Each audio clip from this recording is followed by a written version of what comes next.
We're joined today by Steve Kesler, Executive Chairman and interim CEO of CleanTech Lithium. Steve, thanks for your time. Nice to be with you, David.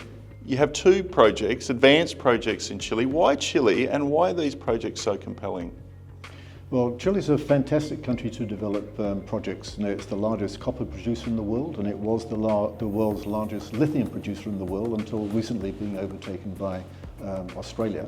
So you go to Chile to get into lithium. We have a portfolio of projects. As you say, we have two advanced projects and another two exploration areas, which are interesting.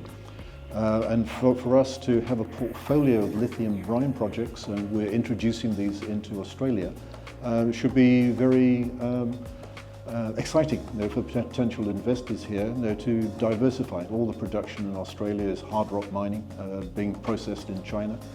We produce lithium from brines, which is direct lithium carbonate battery grade, which can go directly to the battery markets in Europe and in the United States. And importantly, you have a pilot plant operating. How close are you to supplying into those key markets? Well, the thing with most battery manufacturers around the world, they don't just buy the lithium carbonate. They want to test every single supplier for trace impurities. So we have a pilot plant which is operating now to a capacity of 1 ton a month of lithium carbonate. And that will supply material to our potential off-takers and potential strategic partners. The direct lithium extraction part is working now, and we'll start making the lithium carbonate at the end of July. And then the potential customers can start their process of testing. They'll need hundreds of kilos to do all of the qualification. How interested are the end users in those markets in your product? Tremendously so. I think when people look at the lithium market today, they see the price is soft. The reality is that the take-up of electric vehicles worldwide has gone a little bit slower than people expected. The price is down about $13,000 now. But everybody recognizes that to incentivize new projects, the price needs to be in the $20,000 to $25,000 range. And that's going to happen within a few years. So we aim to bring our first projects into production in 2027. And that's going to be the time when the deficit in the market is going to hit very, very strongly, and the price should be back up by that time. For those who don't understand the difference between a hard rock lithium project and a brine project, what is the difference and why are the economics so compelling? Well, hard rock mining, you have conventional open pit or underground mines. You produce a concentrate. Then generally, virtually everything here is being shipped off to China. It then has to go to a conversion plant, which is a pyrometallurgical plant. So you've got all the costs of fuel in the mining, shipping, energy for heating these furnaces. With the direct lithium extraction process, it's much simpler. We just pump the brine from underground, extract the lithium onto a selective resin, put the brine back underground, so no water wastage at all. We then take the lithium off the resin just with pure water, concentrate it, precipitate it, lithium carbonate battery grade, and sell it into the markets. And that's why we're much, much cheaper. So we're looking at being the lowest quartile of cost producers. And importantly, this isn't just a theory.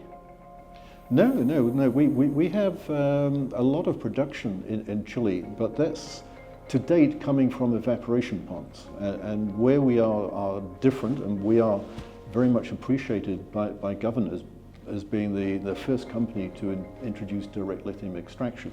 If you've seen the evaporation ponds, they take enormous area of ground, they're inefficient. It takes 1 to 2 years from pumping the brine to getting product. Recovery is only about 40 to 45%. Direct lithium extraction, we get recoveries of 85%, much more efficient, very little ground area used.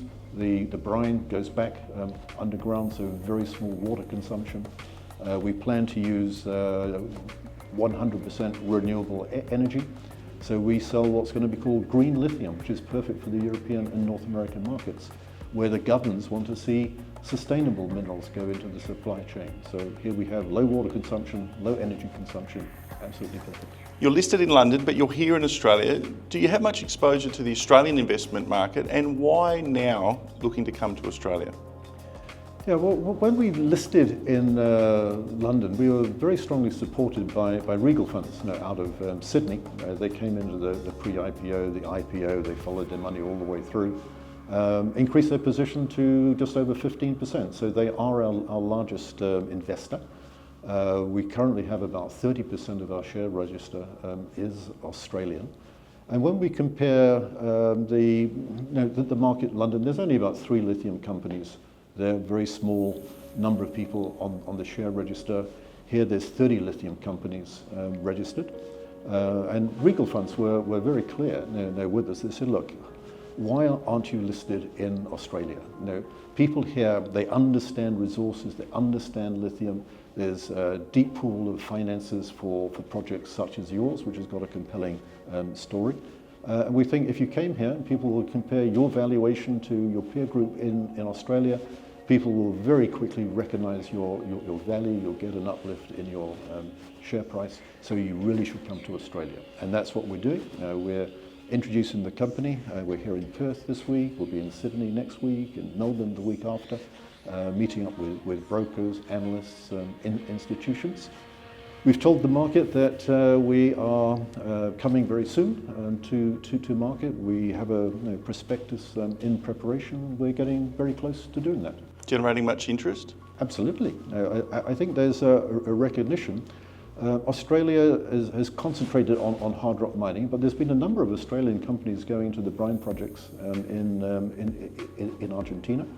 A number of people starting to look at Chile, which is now saying it wants to grow its lithium production. The government wants to see new projects there in the next 2 or 3 years. We are by far the most advanced project, so we believe that we should be very interesting to investors in Australia that want to diversify, keep their good quality spodumene projects, but get into brine projects in South America in a country like Chile, which is a free trade agreement country with the United States. So we have preferential rights to export them. Looking forward, investors want to know what's the news, what are the hooks, what should they be focusing on, what should they be focusing on going forward? Well, I think the news flow is going to be very strong. So we have advanced projects. Both our Laguna Verde and Francisco Basin projects, they've completed scoping studies. We have a pre-feasibility study for Laguna Verde will be finished by the end of this year. We've come through the last drilling season. We'll have maiden reserves coming out on Laguna Verde September, October. The government process of awarding operating contracts is in full flow. Now we're filing our applications for those contracts this week. By July we would have heard back from government, and we expect to be at the front of the priority list for the government to take forward, because we are the most advanced project. So operating contracts in the second half of this year. Once we have the pre-feasibility study, then we'll start working with potential off-takers, financial partners to come into the project, strategic partners. And there's a whole range of people now interested in projects such as ours. Originally, there was only Chinese investors going into the lithium space. Now you're seeing everybody wants to secure supply, so the car companies are coming. You're seeing Ford, GM, Stellantis all investing in lithium mining projects. Not only the battery companies, but all the traders are there now, Trafigura, Glencore, Mitsubishi. Starting to see the major mining companies enter the space. Rio Tinto have gone into lithium in Argentina and want to expand. Eramet are there now. The oil companies, they have a specific technology which we are using in DLE, which is pumping the brine from the aquifer, removing lithium, putting it back underground. Oil companies have been pumping brine from the basins in America, extracting the oil and pumping it underground. So Exxon and Chevron are going into this space as well. So we expect to see a lot of excitement, a wide range of people to potentially become a strategic partner for CleanTech Lithium. A well-known jurisdiction, a quality team, aiming for the lowest quartile, hitting into that range already, and ready to start talking to offtake partners. Exciting times ahead for CleanTech and its shareholders. Steve, thanks for your time. Absolutely. Thank you very much, Dave.